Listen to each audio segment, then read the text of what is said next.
நம்ம ultimate star தல அஜித்குமார் பார்த்தீங்கன்னா இப்போ துபாயில் நடந்த அந்த கார் ரேஸில் கலந்துக்கிட்டு தன்னுடைய அணியை வந்து வெற்றி பெற செய்து விட்டார். இப்போது அஜித்தோட அந்த வெற்றியை நம்ம தமிழ் சினிமாவை சேர்ந்த எல்லாருமே பாராட்டி தள்ளிட்டு இருக்காங்க. ஸோ பார்த்தீங்கன்னா உலகநாயகன் கமலஹாசன் அஜித்தோட ரேஸ் அந்த பந்தயம் வந்து உண்மையாலுமே நமக்கெல்லாம் ஊக்கம் கொடுக்குது. அவர் வழியில் வந்து அவர் போய் மிகப்பெரிய வெற்றி அடைஞ்சிருக்காருன்னு சொல்லி பயங்கரமாக பாராட்டி தள்ளிக்காரு.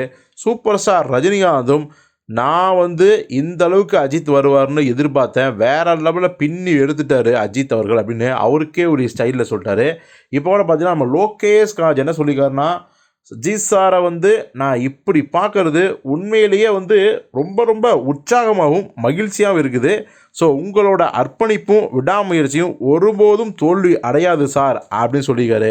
அப்புறம் இயக்குனர் அமீரே பார்த்தீங்கன்னா, அதாவது நடிகர் அப்படிங்கிற எல்லையை கடந்து விடாமுயற்சி மாஸ் வெற்றி, அதாவது விடாமுயற்சியால் ஒரு மிகப்பெரிய வெற்றியை ருசித்த கார் பந்தய வீரர் அஜித்குமார் அவர்களுக்கு என்னுடைய வாழ்த்துக்களும் பாராட்டுகளும் அப்படின்னு சொல்லி அவரும் பார்த்தீங்கன்னா தன்னுடைய வெற்றி அந்த நன்றி எல்லாத்தையுமே அவர் வந்து சொல்லியிருக்காரு அமீர் அவர்கள். இத்தனைக்கும் அஜித்தை வச்சு அவர் இது வரைக்கும் படம் பண்ணதே இல்லை, கண்ணபிரான் அப்படின்னு கதையை மட்டும்தான் அவர் சொல்லியிருந்தார்.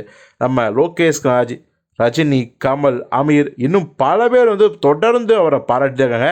சிவகார்த்தினும் பார்த்தீங்கன்னா ட்விட்டரில் வந்து அஜித் சாரை வந்து பயங்கரமாக நான் வந்து வியக்கிறேன், அவர் வந்து ஒவ்வொரு முறையும் பார்த்தீங்கன்னா நமக்கு வந்து பிரமிப்பை கொடுத்துட்டே இருக்காரு. ஸோ உண்மையாக உழைச்சா உயரத்தை அடையலாம் அப்படிங்கிறதுக்கு அவர் தான் உதாரணம் அப்படின்னு சொல்லி அவரும் தன் பங்குக்கு பாராட்டியிருக்காரு. அதாவது இந்த பொங்கலுக்கு அஜித்தோட விடாமுயற்சி படம் வர்றதான் வந்து திடீர்னு வரலன்ட்டாங்க. ஸோ அதனால் நொந்து போயிருந்த அஜித் ஃபேன்ஸுக்கு வந்து பார்த்திங்கன்னா அஜித் இந்த கார் ரேஸ் பந்தயத்தில் ஜெயித்ததும் அவருடைய நெகிழ்ச்சியான அந்த ஒரு ஊக்கமூட்டும் அந்த ஸ்பீச்சும் இப்போது தமிழ் திரை உலகமே வந்து அஜித்தோட அந்த கார் ரேஸை வந்து கொண்டாடுது. அப்படிங்கும்போது அவங்க எல்லாருமே உண்மையாக நிகழ்ச்சியின் உச்சத்துக்கே போயிட்டாங்க.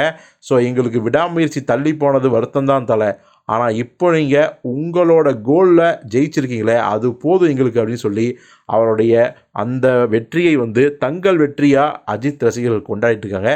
ஸோ இது குறித்து நீங்கள் என்ன நினைக்கிறீங்க அப்படிங்கிறத கமெண்ட்டில் சொல்லுங்கள்.